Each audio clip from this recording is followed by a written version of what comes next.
Hello बच्चों, मैं विद्यासागर सिंह शिक्षालय के मंच से आप लोगों का स्वागत करता हूं। और हम लोग कॉन्सेप्ट क्लियर के थर्ड सीरीज में आज देखेंगे। तो हमने जैसा बताया था कि हमने सीरीज 1 में शुरू किया था एटॉमिक स्पीसीज को, परमाणु प्रजाति को, तो उसी को हम लोग आगे बढ़ाते हैं और उसी में हम लोग बात करेंगे जो टॉपिक बचा हुआ था। तो हम लोगों ने पढ़ा आइसोटॉप्स, आइसोबार, आइसोटोन्स। आज हम लोगों का रहेगा आइसो इलेक्ट्रॉन और आइसो डायफर। तो देखते हैं क्या है।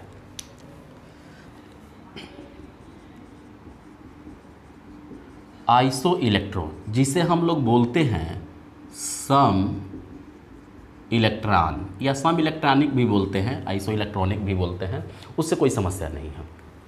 तो आइसो इलेक्ट्रॉन का जो डेफिनेशन होगा कि नंबर ऑफ इलेक्ट्रॉन सेम होंगे, यानी हम लोग बोल सकते हैं इलेक्ट्रॉनों की संख्या समान होगी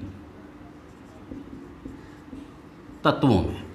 किसी भी एलिमेंट को हम लोग देखेंगे, कोई भी एक दो एलिमेंट जिसके इलेक्ट्रॉन इक्वल हैं उसको हम लोग बोलेंगे आइसो इलेक्ट्रॉन। तो कैसे होगा, और जैसा कि हमने बताया कि ये टॉपिक यूपीएससी भी पूछा हुआ है, सीडीएस भी पूछा हुआ है बहुत बार। हालांकि अभी 2020 में जो सीडीएस का एग्जाम हुआ उससे आइसोटॉप्स या आइसोबार से क्वेश्चन था कि दिए गए ऑप्शन में कौन आइसोबार है।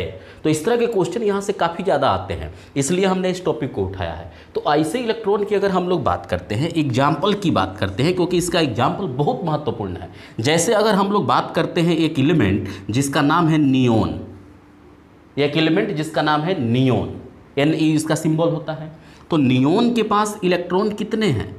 10 है। नियोन के पास इलेक्ट्रॉन 10 है। एक एलिमेंट है जिसका नाम है फ्लोरीन, F से डिनोट करते हैं, इसके पास इलेक्ट्रॉन कितने हैं? 9। एक एलिमेंट है जिसका नाम है सोडियम, कितने इलेक्ट्रॉन है? 11। एक एलिमेंट है जिसका नाम है मैग्नीशियम, इसके पास कितने इलेक्ट्रॉन है? 12।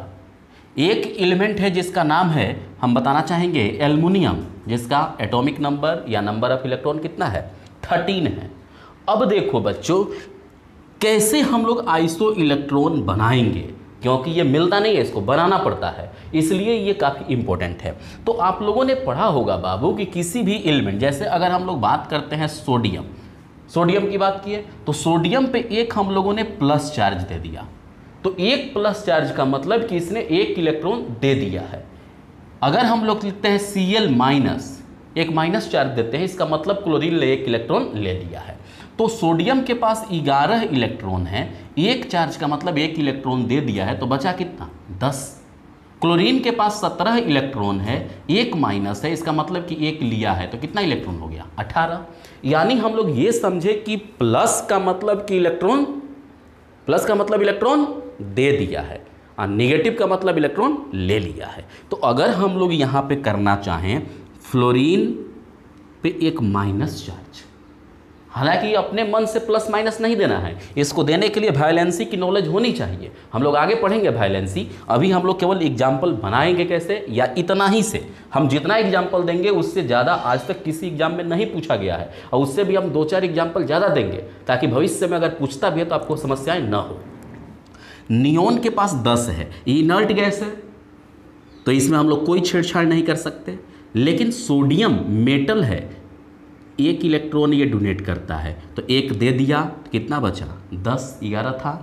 मैग्नीशियम 12 है, तो इसने 2 दे दिया, तो +2 कर देंगे, या प्लस का साइन भी 2 दे सकते हैं। एल्युमिनियम के पास 13 है, तो ये 3 दे दिया, तो इसके पास भी कितना हुआ बाबू? 13 में से 3 गया, 10। मैग्नीशियम के पास भी 10, सोडियम के पास भी 10, नियोन के पास भी 10, फ्लोरीन के पास भी 9। तो एग्जाम में क्वेश्चन कैसे पूछेगा बाबू? नियोन का आइसोटॉप्स दिए गए ऑप्शन में कौन है? तो कोई भी हो सकता है। फ्लोरीन नेगेटिव का कौन है? तो कोई भी आंसर हो सकता है। क्वेश्चन आप लोग देखेंगे, जाकर के प्रीवियस पेपर देखिएगा, वहाँ मिलेगा क्वेश्चन। ऐसे ही अगर हम लोग बात करें कि ये तो हो गया एक सीरीज जो पूछेगा, हम लोग आंसर दे सकते हैं। एक और एग्जाम्पल बताते हैं। जैसे है हम लोग के पास आर्गन 18, आर्गन के पास कितने इलेक्ट्रॉन हैं? 18, आर्गन के पास 18। कैल्शियम के पास 20, तो कैल्शियम की वैलेंसी 2 होती है, यानी 2 इलेक्ट्रॉन ये डोनेट कर सकता है, दे सकता है। तब ये 2 दिया, तो 20 में से 2 घटा 18, ये भी 18, ये भी 18। अगर हम लोग चाहें पोटेशियम कि वैलेंसी 1 होती है, तो ये 1 इलेक्ट्रॉन देगा, तो पोटेशियम पर 1 प्लस कर दिए, इसका मतलब कि 19 था तो 1 दे दिया, तो 19 में से 1 गया 18। तो ये भी क्या हो सकते हैं, एक दूसरे के आइसो इलेक्ट्रॉन हो सकते हैं। काफ़ी महत्वपूर्ण है बाबू, इसको एकदम ध्यान रखना, इसको याद रखना, एग्जाम में आना ही है, आएगा ही। तो इसलिए अगर ना समझ में आए तो आप लोग कमेंट में बताइएगा, हम उसका सॉल्यूशन निकालेंगे, कुछ फिर से एक बार देखेंगे इसको नेक्स्ट वीडियो में कभी। अब हम लोग बात करते हैं कि जैसे हम लोगों ने टॉपिक के अनुसार हम लोगों ने पढ़ लिया आइसो इलेक्ट्रॉन को, तो आइसो इलेक्ट्रॉन में नंबर ऑफ इलेक्ट्रॉन बराबर होना चाहिए। इनर्ट गैस के ही इर्द गिर्द इसका हम लोग बना सकते हैं। तो ये जितना हमने लिखा बोर्ड पे ऊपर वाला लाइन में एग्जाम्पल, ये सब एग्जाम में पूछे गए हैं कि एल्युमिनियम +3 का कौन सा होगा, मैग्नीशियम +2 का कौन सा होगा, इस तरह के क्वेश्चन आते रहते हैं। ये हमने एक्स्ट्रा बता दिया कि भविष्य में अगर इस तरह का भी पूछता है तो उसको देखेंगे, हालांकि पूछा भी गया है एक बार ये एग्जाम में, ठीक है। अब हम लोग बात करते हैं एक नया, जो कि बिल्कुल नया होगा, बहुत सारे बच्चे उसको देखे भी नहीं होंगे। और हाँ, एक बात हम बता देना चाहते हैं बाबू कि अगर आप लोगों को क्लास अच्छा लग रहा है तो इसको लाइक कीजिए, ठीक है, और अपने दोस्त को भी इसको शेयर कीजिए ताकि सभी को इसका फ़ायदा मिले। क्लियर? चलो बच्चों, तो आगे हम लोग देखते हैं आइसो डायफर।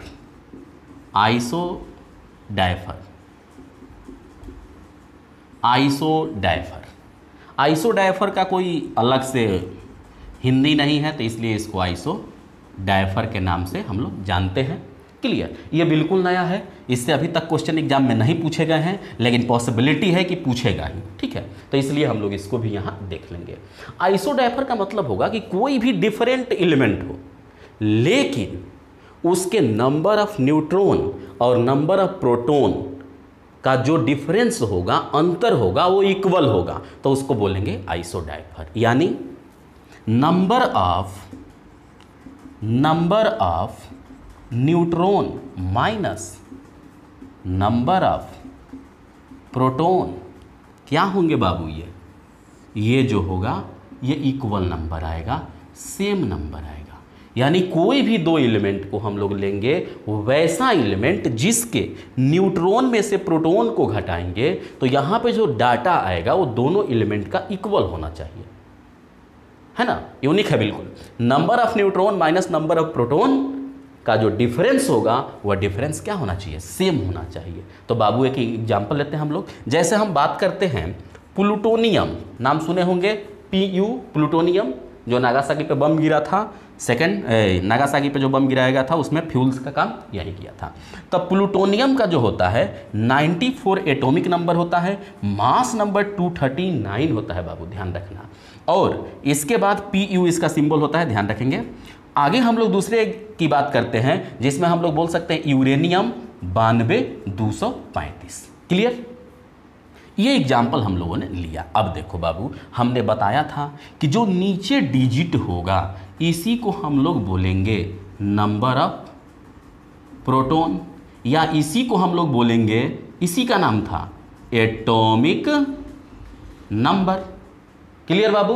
अब देखो यहाँ पे भी सेम हो जाएगा। तो अब हम लोगों को करना क्या है कि नंबर ऑफ न्यूट्रॉन तो नहीं है हम लोगों के पास, तो इसलिए हम लोग यहाँ पे क्या करेंगे, नंबर ऑफ न्यूट्रॉन।